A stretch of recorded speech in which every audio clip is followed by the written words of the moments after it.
Hi, Dr. Harrison here with Total Health and Rehab. If you're suffering with chronic fatigue or fibromyalgia, maybe your doctor has labeled you as having fibromyalgia, you've got a lot of aches and pains around the body, small joint pain that comes and goes. On the fatigue side, maybe you have that inability to just get up and go, even though you had a full night's sleep, you don't feel rested, or you go to the gym and you're just really spent afterwards, or even worse, you don't have the energy to exercise.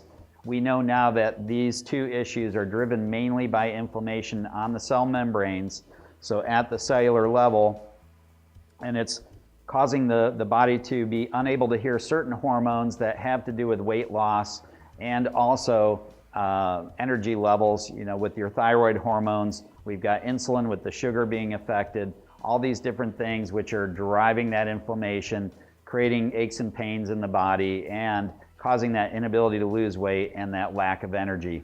So if we can sit down and do a good thorough history, we'll be able to determine what is driving that inflammation in the body. We know that it boils down to a few different things, mainly dietary, too much bad fat, too much sugar, maybe toxicity in the food supply that you're eating, or maybe you've had exposures prior, maybe a mold exposure, you lived in a moldy home. Maybe you had a tick exposure and you were exposed to Lyme disease.